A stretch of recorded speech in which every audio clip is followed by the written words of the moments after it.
Is your Huban here today? Yes. Is your husband here? Yes, they're just putting the pulpit in the.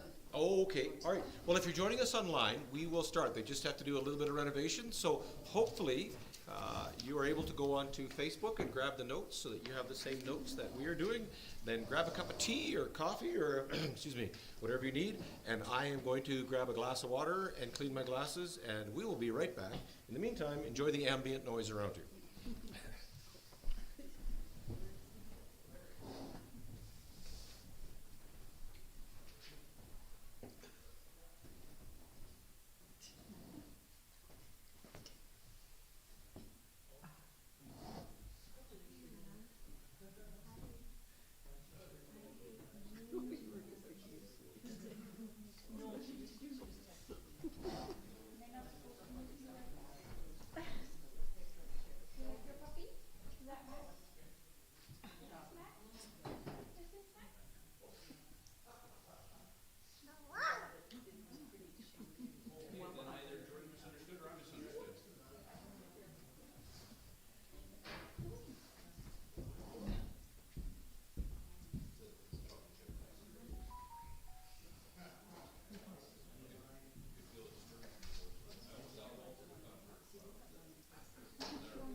All right, we will wait for the three gentlemen to join us. Yes, priorities. That's right. You got to fuel the machine so it runs.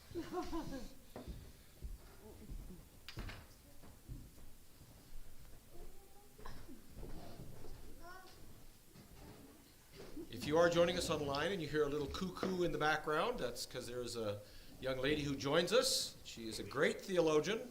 She understands the concepts of faith and trust very, very well. So we appreciate her living example. Meanwhile, one of our elders is being beat up by... Oh, he deserved it then, yeah. Well-deserved snide.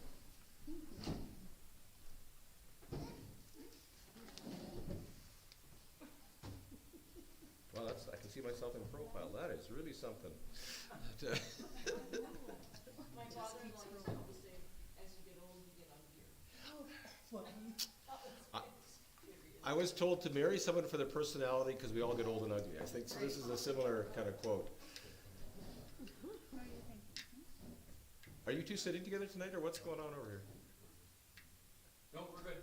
I thought, no. All right, you will see on the corner of that page a little cartoon, and if you're here, I can pull it into the screen. There it is, right there. All right. There was a way of teaching. When you think about teaching in our culture and your experience, how do teachers teach in our culture? They tell you. They tell you. What's the classic form of instruction? Yeah, or plain old lecture, right? You sit in the classroom and the teacher, whether through media or PowerPoint, just gives you instruction. And that's not how things were always taught. Back in the day when a fellow named Socrates taught a way of teaching. And that was what's now called the Socratic method. And that is a very simple rule. The instructor can only ask the student questions.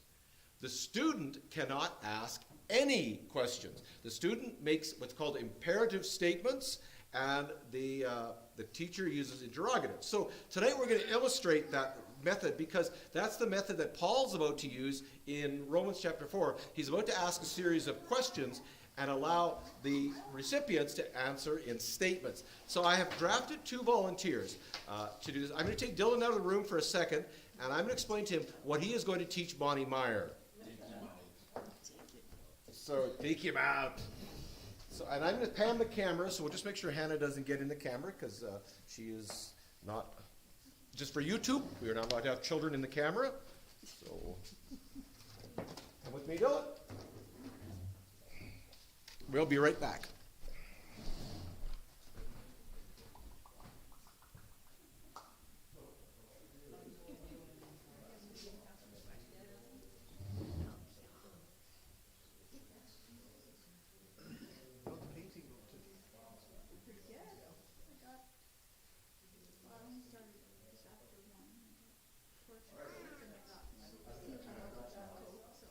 Oh, really? That's you. For you. All right, Mrs. Meyer. Yeah, that's right. No, Dylan, we're going to do it right here where the camera can be seen here. Right here. His family. No, Hannah's good. Actually, you know what, Jody? Yeah, I'll just get you to go a bit there. Take a hike, Joni. Take a hike there. Dylan, you might want to move your Bible. So you two have all the materials you need. And Dylan, you can't even tell the outcome of the project.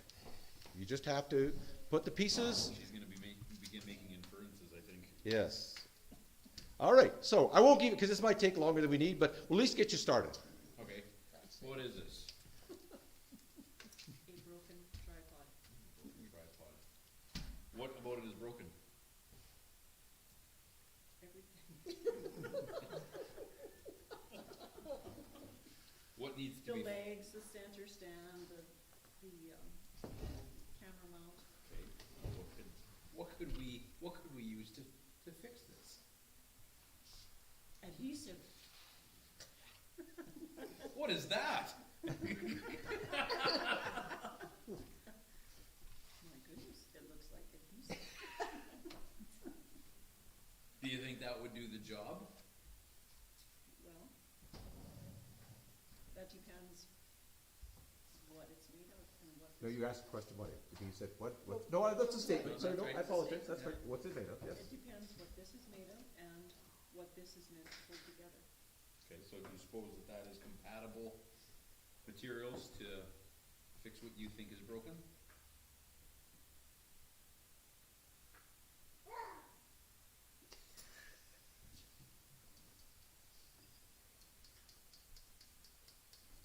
Perhaps. Perhaps. Well, how can we find out? I suppose we could test it. Would there be? It's really would there hard, be- isn't it, Dylan? Would there be instructions on another side of the package, perhaps? Where might we find instructions?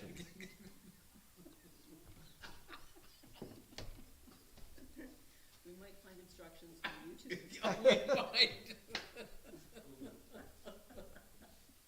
Or we might find instructions on the back of the package. Perhaps. Perhaps. There we go. So what does it say it works with? What sort of materials will it Metal, adhere? plastic, wood, concrete, ceramic tile, fiberglass. Would you say this fits into that category of materials? Yes, I would. Okay. So what are you gonna do? How are you gonna go about fixing it? You deem that that is an appropriate fixing adhesive. How are you gonna go about putting these two together? Then first I'm going to take it all apart. We could be here a And while. then I'm going to reassemble. Yes. With We'll the give you a JB couple more minutes. With the JB Quick Weld. The JB Quick Oh, Weld. sorry, was that a commercial? No, that's I'm fine. gonna get stopped on YouTube. All right. Brought to you by Trilon. That was brought to you by, actually, in this case, Ace Leader Hardware. Oh, okay. All right, maybe we'll put the brakes on here and give you a break. As you can well imagine, this is a tedious, somewhat tedious. What are the advantages of this method of teaching? Oh, by the time you're done, you have a far more intimate knowledge of what you're dealing with. Yes. So you've had to dig out the information for yourself. J.D. Wells. Got the JD well? Yes. That's exactly it. What does the student discover through the Socratic method that they might not discover through any other method? If they don't tell the teacher everything. Yes.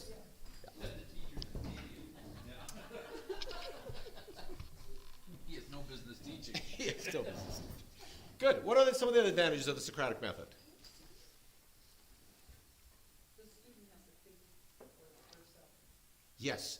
The student is forced to process everything and come to their own conclusions. Yeah. How does that differ from the typical lecture style that we often do?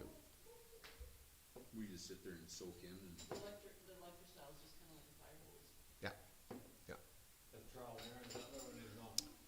That's right. The whole process of trial and error. The student gets to engage, whether it's in practical things or in ideas. They can sort out what works and what doesn't work. Yeah. And what are the consequences of that for you as a learner? You might remember them. Yeah. The Socratic method is an excellent way of teaching if you really want the person to be immersed in the event. And you actually learn really well through the Socratic method. You learn deeply because it moves a lot of ideas out of the way and it forces you to galvanize your own ideas. Right? What are the weaknesses of the Socratic method? Time consuming. Yeah. Extraordinarily time consuming. What else? Yeah.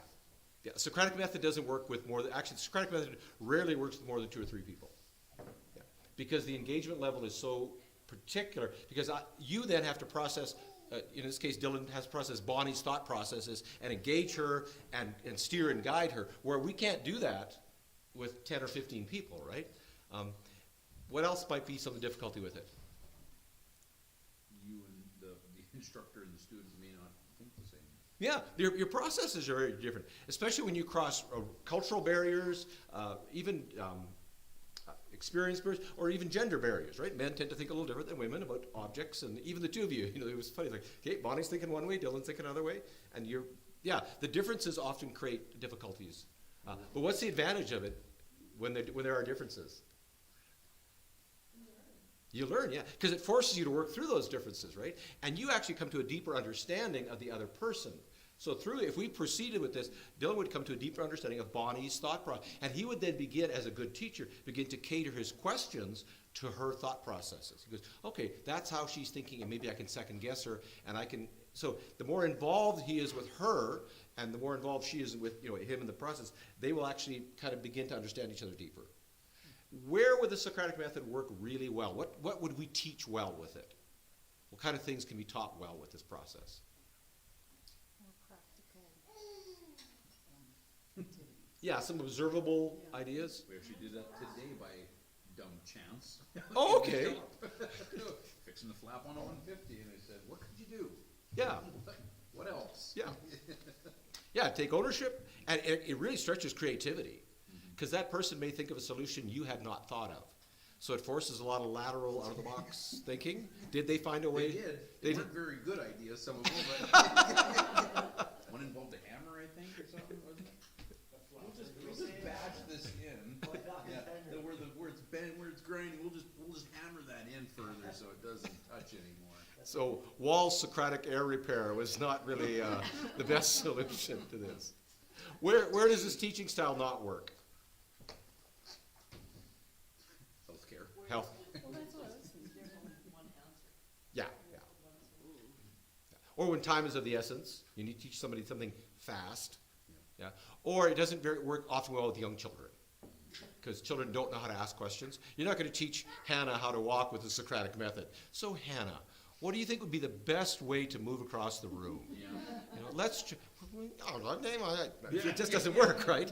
So it doesn't always work when there's a big gap between the student and the teacher and the learner. So it has some serious advantages, but there are times, obviously. So it's one of the tools being with that all as a given, the Socratic method is one of the ways that Paul uses to teach, or in this case, we'll call it it's also called didactic. But so throughout this book, as we study Romans, you'll see him doing that. Well, what about this? What about, and then they give an answer, and he asks a question. You give an answer, and he asks, and the recipients speak in the imperative. They make statements where Paul asks questions and forces them to come to the conclusion. He doesn't say to them, he does say, the just shall live by faith, but he says, well, how do you think this worked? How did this work? And they go, oh, the just shall live by faith. I get it now. And it's to take ownership. Why don't we do this more often with people? Why do we ask so few questions when we talk to people? Because we'd rather just tell them. Yeah. Yeah. And maybe we don't trust them to come up with the conclusions. Like you say, time is an issue. Yeah. Yeah. Or maybe we're just not curious enough. We want to hear our own voices or our own opinions, and we don't want to take the time to listen to others. It's difficult. One of my classes on communication, the homework that day was at lunch. They had to start every sentence with "so" for like 2 minutes. It became difficult. So Dylan, how was your day? So-so. So. So why would you say so? Then I have to start with so? No, you don't have. You don't know we're I playing see. this. You say I'm the I only one who see, knows. I see. So how was your day? Good. So what made it good? We were productive. So what does production look like to you? Moving forward. So why is that important to you? Because if you're not moving forward, you're moving backwards. So you can see where this conversation goes. So is a great way. You You wouldn't. basically have to keep on qualifying Yeah. statements. It only works in limited span because somebody picks up pretty quick what you're doing. Like, shut up. Like, why are you saying that so much? And it becomes rather comical after a while. But to include "so" in the conversation is important. So, how was your day? So, what makes it? So is a very important word. And Paul does "if" and "so." And so, this chapter is full of little words like "if" and "then" and "so," because they are the gears. No, they're not the gears. They're what's the small thing that makes the big thing work? The oil. Yeah, they lubricate the conversation. I can work with that. All right. Also, metaphors and similes are great ways to have conversations, but they can go awry pretty quick. All right, so, in light of all this, turn with me to Romans chapter 4, or in your notes. Okay.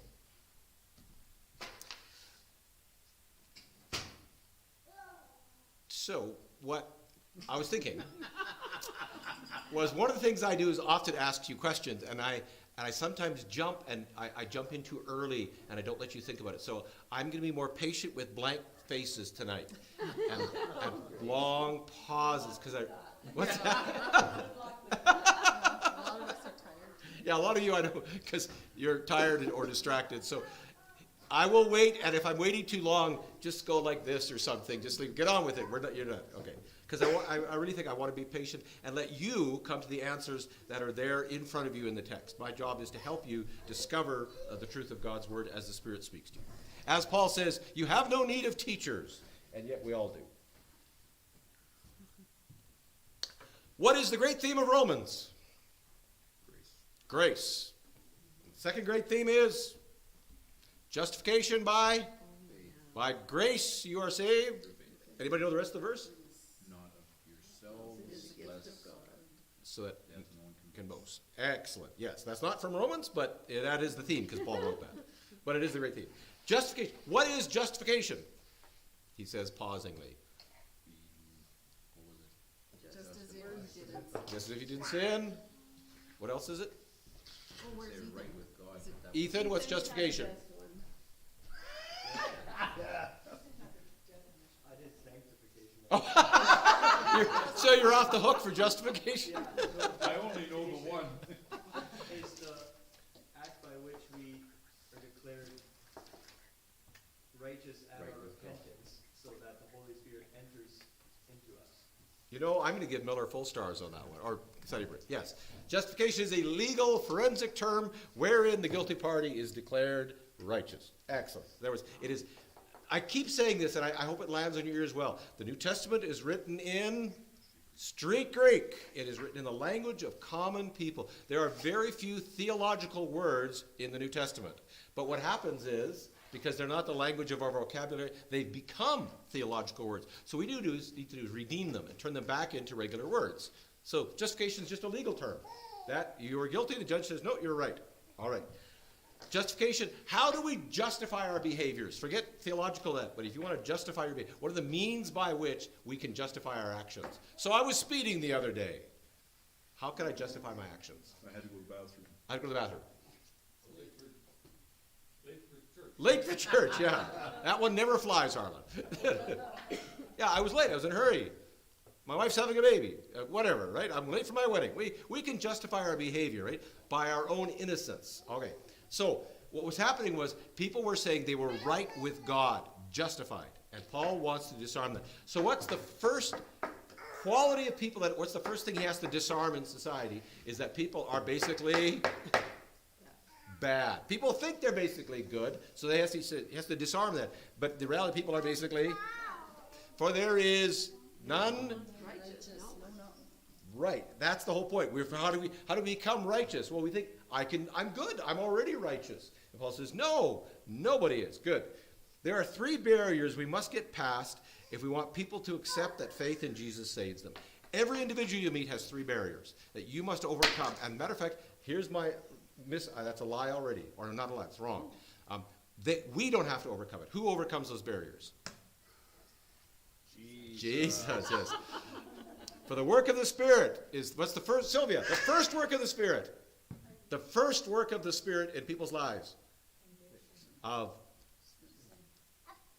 righteousness and judgment. Right? So it's exactly what Paul does. He convicts them of sin, then of their own self-righteousness, and then of God's judgment. So the first chunk of Romans is Paul convinces the world of sin.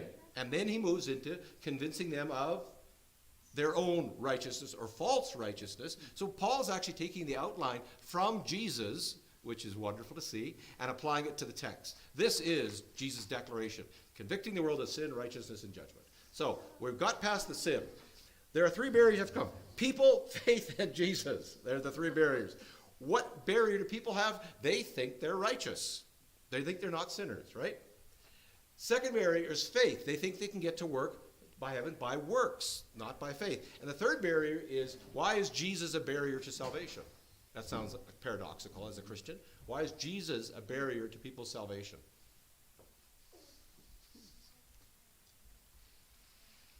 Because they think there's other ways, right? It's that exclusivity, Jesus as the only way. So, Not waiting for the words not for you. what's that, Bonnie? Must have waited for the answer.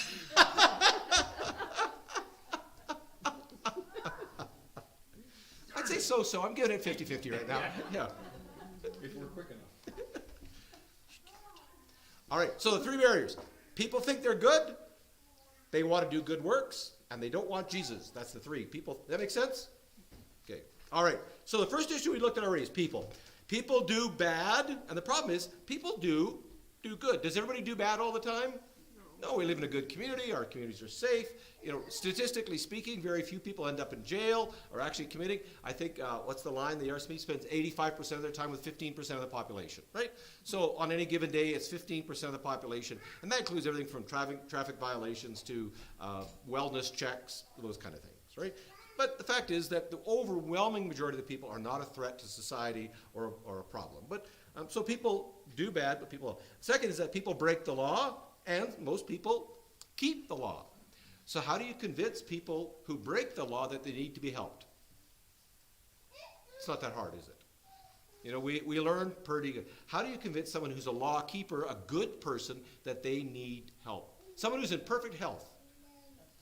That's the hardest part. There's a wonderful story told of one of those English Puritan preachers. He had just had communion, and he was coming out of church with a judge. And they were talking about communion.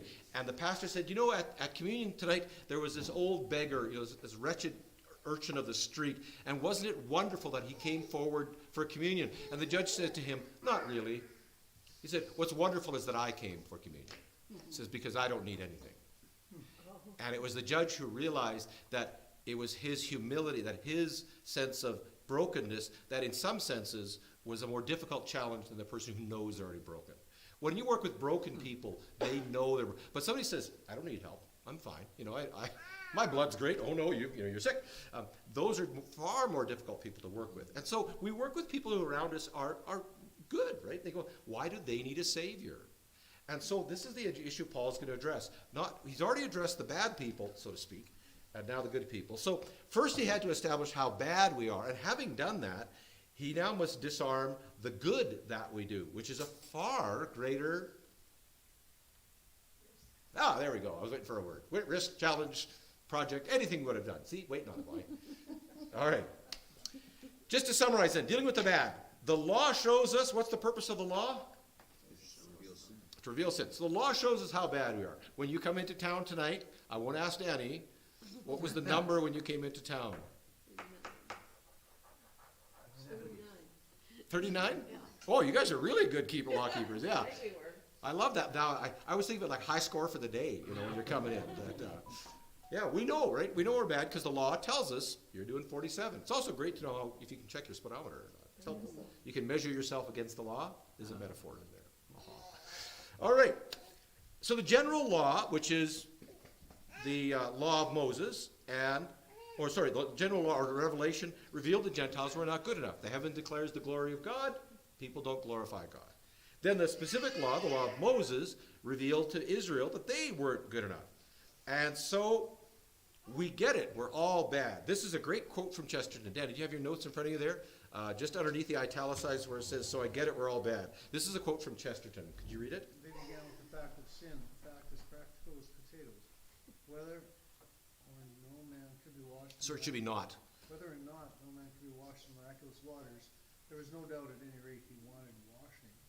Certain theologians dispute original sin, which is the only part of Christian theology which can really be proven. They essentially deny human sin, which they see in the street. In other words, Chesterton says, if you want to see what sin looks like, just go out in the street. And he says, modern theologians dispute original sin. He says, that's the only part of Christianity you can prove. Well, the one great theology is just go out in the street. So the fact is that we can prove people are all bad. As we said last week, I don't know what a bad man's heart is, but I know what a good man's heart looks like, and it's terrible. I love that quote. All right, so that's the problem. So far, Paul's established that and said, there is none righteous. Yet, here's the second problem. That is, there is good that we do. When was the last time you saw someone do good? What was the good you saw them do? Is that so, Joe? Yeah, and good. Anybody else see anybody do something good today? These guys put Shirley's chair in her house. Absolutely. That was a good thing to do. Yeah. I saw people pay their bills. I saw people be kind at the post office today and smile and laugh. And I saw lots of good in our community, right? So we see people do good every day around us. And the argument is Abraham did good. And so what they do is they pick the goodest of the good. And they asked Paul, did not his good works justify him? And now we turn to the second part of the equation. We know we're sinners, but what about the good? Now Paul must disarm those who are self-righteous. Anybody who's self-righteous, we won't ask to share. That one we don't want answers for, Bonnie. And the way he does this is with 4 questions, which brings us back to the Socratic method.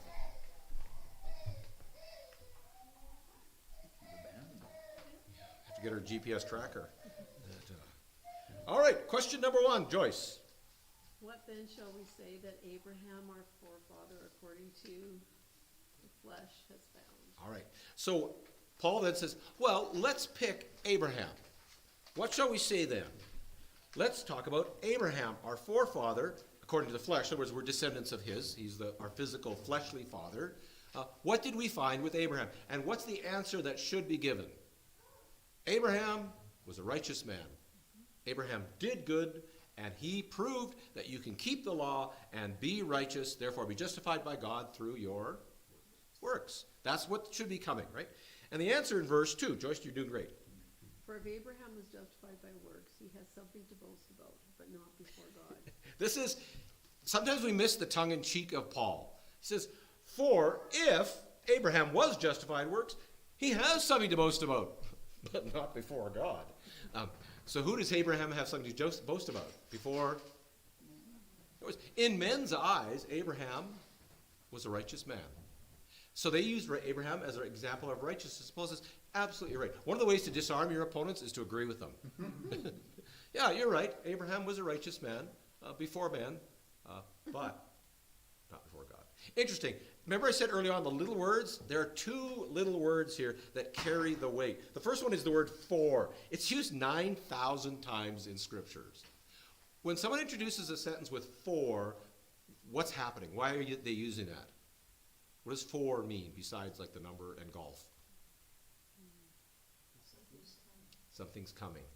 Yes, it's like foreshadowing, forewarning. And then he uses the word if. Now, if is a funny word. Not as in ha-ha joke if, but if is a word that contains certain conditions. And there's three ways we can use if. The first way we can use if is the case of impossibility. So, let's think of a sentence that starts with if that's impossible. If pigs fly, right? When we say that, what do we mean?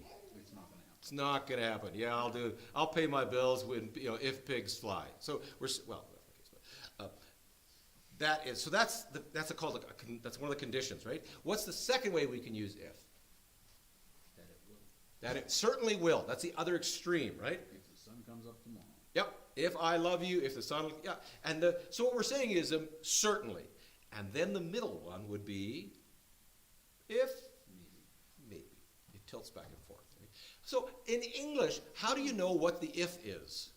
The sentence. Context, right? Exactly. English is what else? There's one other way, by the way, that in English that we use, we understand what if means. Tone of voice. If pigs fly, right? We don't say, if the sun's going to come up tomorrow. We say, if the sun's going to come up tomorrow. So English is a very oral language, and it's very so a lot of times in English, if you don't hear the speaker, you don't know the meaning of the word. So context and the context of speaking. Now the beauty of the original language was none of that matters because the language conveys the exact meaning. And I'm not going to talk about first class, second class, and third class conditional sentences for you because I want you to come back next week and stay online. What this one though is, and Sherry would be much better at explaining it than I am, but this is what's called a condition of the first class, which means what follows is assumed to be true if the sun comes up tomorrow. In the present context, it is assumed true for the sake of the argument, but not actually true. So Paul's saying, if Abraham had anything to boast in, and he uses a first-class conditional, in other words, Abraham had something to boast in, but he actually didn't. So Paul is really playing with words here in a not sarcastic, and not musical, clever. And I don't mean clever like, oh, you're clever. Well, I mean, he's being very clever. All right. So Paul's saying, imagine with me that it's true that Abraham was made right by doing right. He has something to boast about. Why does Paul use Abraham? Joni, you're tracking with us? The Mishnah writes. You got that line just where it says the Mishnah writes? We find that Abraham our father had performed the whole law before it was given, for it is written, because that Abraham obeyed my voice and kept my charge, my commandments, my Statutes. Yeah, it's like a law. and my laws. So the Mishnah is the commentary on the Old Testament. What did the Israelites believe about Abraham? That he was a righteous man. Exactly. And Paul said, and they're going, how dare you? You're saying Abraham was not righteous when the Mishnah says he was. Joni, you want to read the next one? Where this is called the Book of Jubilees, and don't worry about the date. Says, For Abraham was perfect in all his deeds with the Lord, and well-pleasing in righteousness all the days of his life. so there were several, and there's a couple of more. I didn't quote them all for you, but I wanted you to see that from Israel's perspective, Abraham was the righteous guy. He was the goodest of the good. Why didn't Paul pick David? David did a lot. It wouldn't be hard to undermine David's righteousness, right? Well, David, well, yeah. But Abraham, how dare you say Abraham wasn't righteous by his work? Because the Mishnah says he was in the Book of Jubilees and other documents. Abraham was above Moses in his righteousness. So Paul picks The best and the biggest target. And what's he going to do? Take him down at the knees. Exactly. And so Paul says, but in reality, from God's point of view, Abraham had no basis at all for pride, the NLT says. But for God, Abraham's action had no merit before God. God does not want nor need our merit. Dylan, you want to read Dwight L. Moody's? It's a wonderful illustration. And this actually would preach really good. If you hear this again next Resurrection Sunday or Holy Thursday, you'll have heard it first here, because I just love this one. Dylan. The thief had nails through both hands so that he could not work, and a nail through each foot so he could not run errands for the Lord, could not lift a hand or a foot towards his salvation, and yet Christ offered him the gift of God, and he took it. Christ threw him a passport, and he took him to paradise. Isn't that a great? Here's the thief on the cross. He doesn't have hands to do good. He doesn't have feet to run errands. And Christ says, here's the passport. And he takes the passport to heaven and runs to paradise. Passport to Paradise, sounds like a great song from the 80s. Something Meatloaf would sing. Secondly, it's a great title for a sermon. So just a heads up, you heard it here first. You will be hearing this again. It's a wonderful illustration. That merit has no basis before God, nor does God require merit. What did Jesus require from the thief? His heart. Yeah, his confession, his admittance, whatever he would, but nothing, right? No good work. And it's interesting that Paul doesn't use that, but it would be such a beautiful Abraham and the thief. Two men who thought, Abraham who thought he was righteous, the thief who knew he wasn't, both had no merit. It's a beautiful set of contrasts. All right, so question number 1 was, what shall we say about Abraham? And what does Paul say about Abraham? What's the answer? He wasn't as righteous as you think. All right, question number 2. Donna. What does the scripture say? And that's Paul's question. Why would he do that to his audience? Why would he use this question? Exactly, because they knew the scriptures, right? He wants them to come up with their own answer. He doesn't want to spoon feed them the answer. He says, you tell me about Abraham. What does scripture say about it? And then as they say it, they would go, okay. And he puts it back on them. It's a really neat way. I was watching a video today of someone discussing someone, and they were doing the same. So what does this say? What does this say? And everything they said defeated their own argument. And in the end, the other person went, oh, right. I have defeated my own argument myself. Which was a great read, because that person just walked away going, I just told myself I'm wrong. Which is far better than me telling you I'm wrong, And why don't we jump off the 4th stair at our house?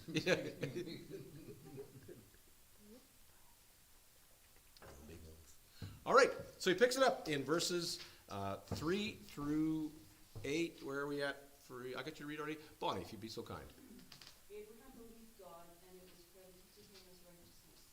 Now to the one who works, the wages are not credited as a favor, but as what is due. But to the one who does not work, but believes in him who justifies the ungodly, his faith is credited as righteousness. Just as David also speaks of the blessings of a person to whom God credits righteousness apart from works. Blessed are those whose lawless deeds have been forgiven, and whose sins have been covered. Blessed is the man whose sin the Lord will not take from him. This is a really neat way he turns it now and brings it back to David. Paul now switches from Socratic to what? Good old lecture. Yep. Take your textbooks, open to page 105, read what's in front of you, and draw your own conclusions. He turns to classical lecture textbook style, but he quotes the Old Testament. Quotes Psalm 106, verse 31. The NLT says this, and he's summarizing Paul in verse 4. When people work, your wages aren't a gift. Workers earn what they receive. And then in verse 5, NLT says, but people are declared righteous because of their faith, not because of their works. One of my favorite shows on television was a show called Mad Men, which was about advertising in the 1960s. And the boss in this serial, he's talking to his employee, and his name's Dawn. And she comes up with an idea, and Dawn takes it and turns it into this award-winning ad campaign. And he gets awards and accolades, but who owns the idea? It's actually her idea. And one night she's furious with him. She said, that was my idea. You stole it. He says, no, I pay you to give me ideas. That's why you're here to work. And then she said, but you never said thank you for the idea. And he looks at her and he says, that's what the money's for. She goes, right. And then he explains to her what he was trying to teach her. But the whole idea that the employer doesn't have to thank you. Why? That's what you're there for. And that's what you're paid for. If you get thank you from your boss, what are you actually getting? A bonus. Yeah, gratuity. J.G. Hunter once told me, he said, as a pastor, he says, if you're waiting for someone to say thank you for the work you've done, you're working for a wage. He says the salary you're working for is their gratitude. And I thought, ooh. And he was like 19 years old or something. And I went, ooh, like this. And it proved his character. But this idea that, if we're waiting even for a thank you, we're saying, I expected you to thank me, then we're working for a wage. However, if Yeah. she went above and beyond what he expected, he should say that. Yes, and she didn't. She had just, arguably so. And from Don's, anyway, I'll move into Mad Men, but yeah. The point being that the wage is the gratitude. And that's Paul's point here, right? Every illustration only has 3 legs. If we push it far enough, it falls over. It says a man sitting on a 4-legged stool. All right. Why does Paul use this illustration when it comes to salvation and righteousness? Because if Abraham earned it, Then it's not a gift. then it's not a gift. Salvation is no longer a gift. What is salvation then? Reward, I guess. Yeah, a reward or Wages. payment for our good works. Yeah. So God owes us it then, right? That puts because the boss owes the employees for the work done. So Abraham put in the hours of righteousness. He did 60 hours of righteousness that week. God owed him justification as payment.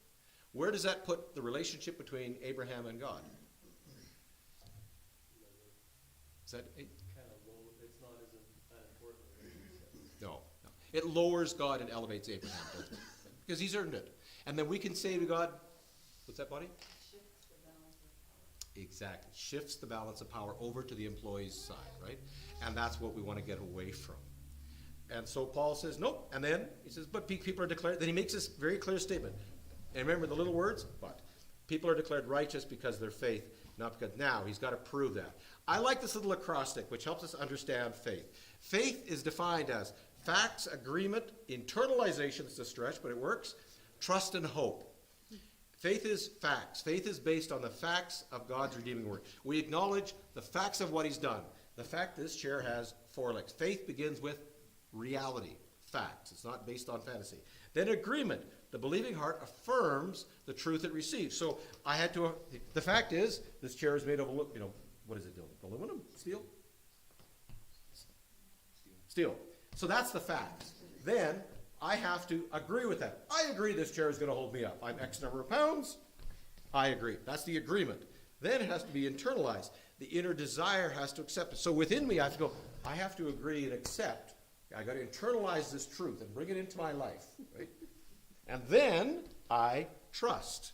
Then I sit on the chair, unreserved confidence, and then I have hope. I hope, not blind confidence, but I have genuine hope this chair will sustain me for years to come. Does that make sense? So faith is this process, this shape of our hearts and minds.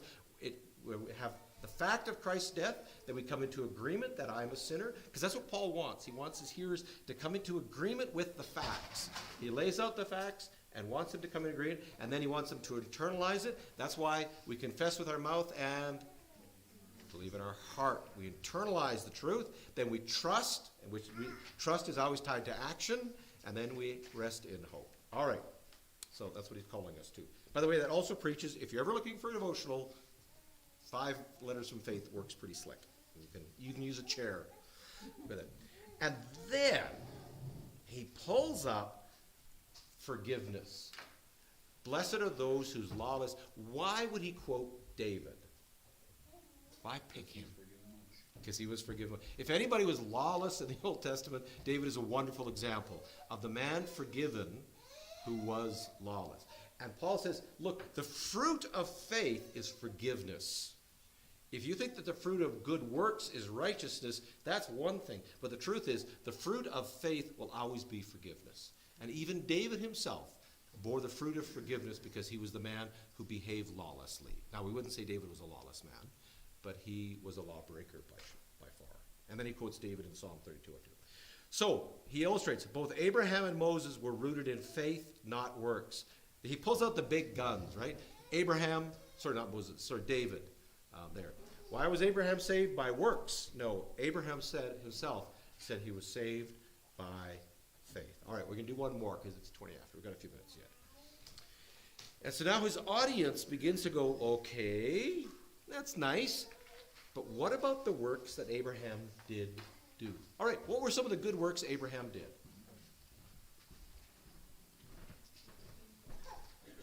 He obeyed God when he left the Ur of Chaldees. Good. What other good works did Abraham do? He offered Isaac up. Exactly. He offered Isaac up. Huge good work. What else? What other good works did Abraham do? Married Sarah. What's that? He married Sarah, didn't he? No. Yes. Yeah. Because Grandma. Yeah. No. That's Sarah. Because my grandma was Sarah and my grandfather was Abe, so they were Abraham and Sarah. Maybe that's not a good word. Now, the one that you didn't mention was the one that Paul addresses, and that is circumcision. Now, I'm not going to explain it to you because you're all grown-ups and you know what it is. If you need to look it up, use your phone, but put Safe Search on first. And so they say, but what about circumcision? Wasn't that evidence that the works are tied to salvation? After all, wasn't that the proof that Abraham was a son of the covenant? And so question 3 is, Henry, what's question 3 on page 4? Is this blessing them on the circumcised or on the uncircumcised also? If Abraham was justified by his works, and circumcision was one of the key works that Abraham did, then why is the blessing for the uncircumcised and the circumcised? By the way, if I keep saying that word 50 times tonight, but anyhow, both. And that's what Paul addresses. Those who kept the works of the law and didn't keep the works of the law were both blessed, and he illustrates it. And the answer is this, for we say faith was credited to Abraham as righteous, not keeping the law. And so Paul says, yes, Abraham did a good work, but was the blessing of God given to him before or after he did that work? That's the question. Because they're saying it was that good work of keeping the law that God declared him righteous. And Paul says, wait a minute. Was Abraham justified before he did that or after he did that? And the answer is before. And again, they're actually defeating their own arguments, and he's letting them do it. Turn with me to Genesis chapter 15, verse 6.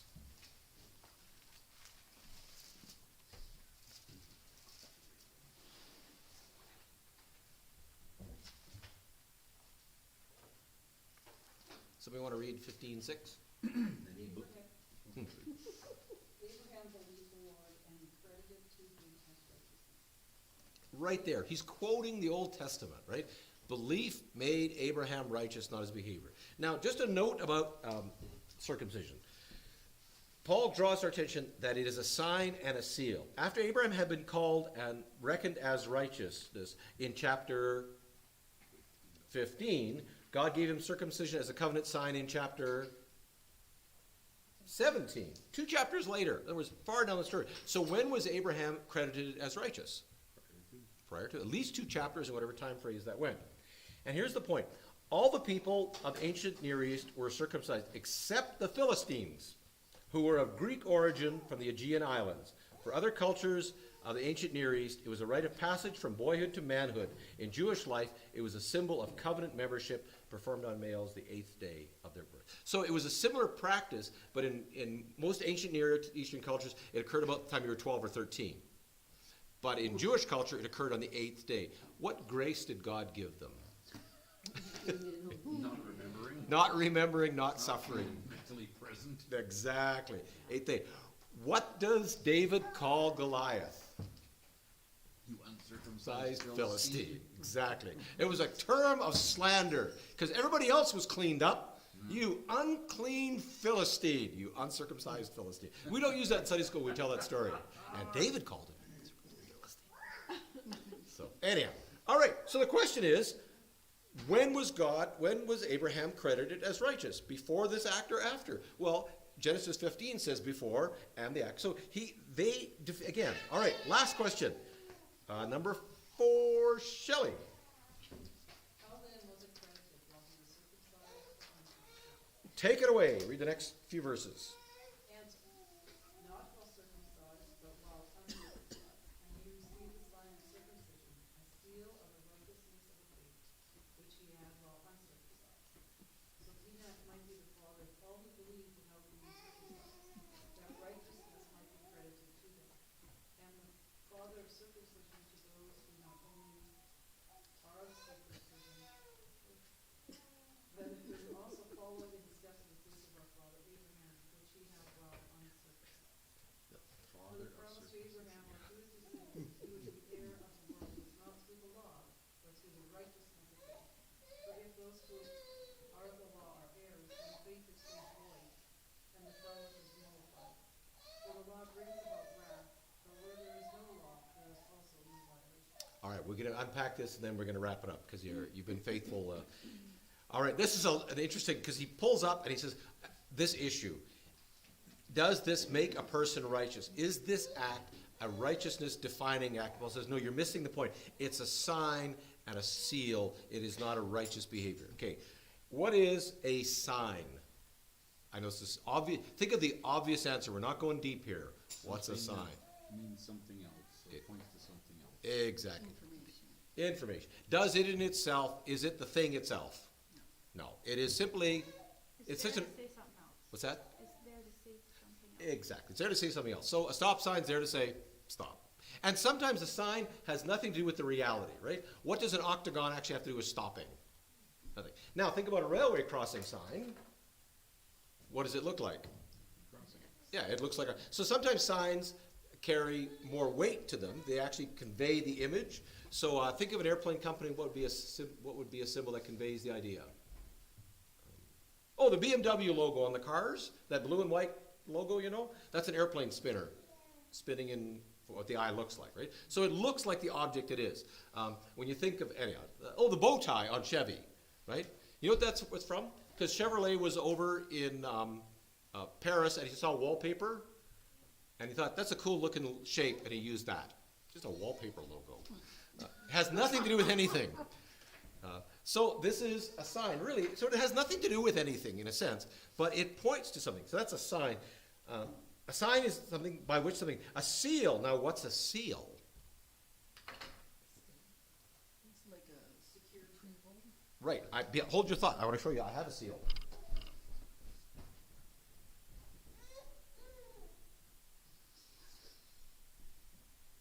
That's a scope on the gun, isn't it?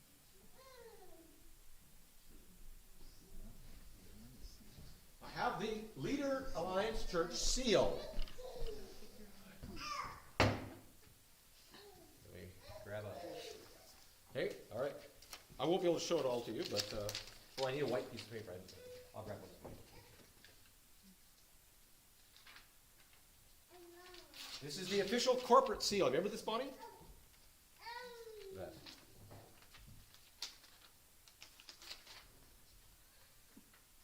Hurry, hurry, hurry. It's a night of illustrations tonight. Oh, Oh, now it's in there. I got it locked. This says Leader Zion Congregational Church, Canada, Leader, Saskatchewan. I don't know if you can see it there. That is very cool. So that's the old Leader Zion Congregational Church seal. And all the documents were sealed. I don't know if you can see it or not, but pass it around. Ooh, it's braille. I don't know.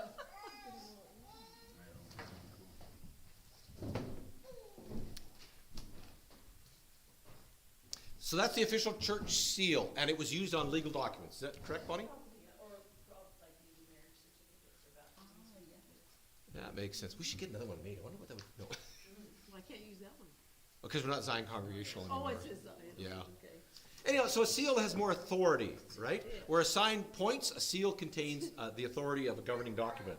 So it is denoting ownership or authority. So this physical mark was both a sign of the covenant, but also it sealed the covenant. In other words, in sum, a sign points to the existence of that which it signifies. A seal authenticates or confirms or certifies or guarantees the genuineness of what is signed. So you sign the document, and the accountant or the CPA puts the seal on it. And that's what this act was. He says, it wasn't a good work that granted him righteousness. It was the seal that validated his righteousness. Now, interesting, and I'll wrap up on this moment. Circumcision was a visible mark of the one who exercised faith in God, but it had it had an additional purpose as well, and that is it protected women from the transmission of disease.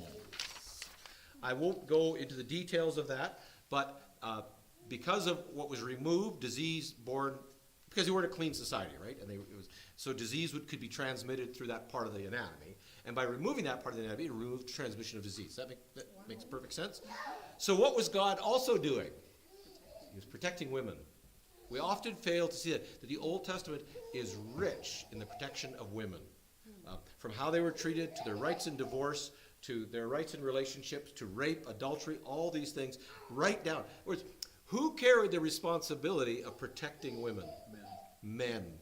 It wasn't, the women didn't have to say, oh, I have to make sure you're clean and healthy. Man says, no, I've taken care of that myself.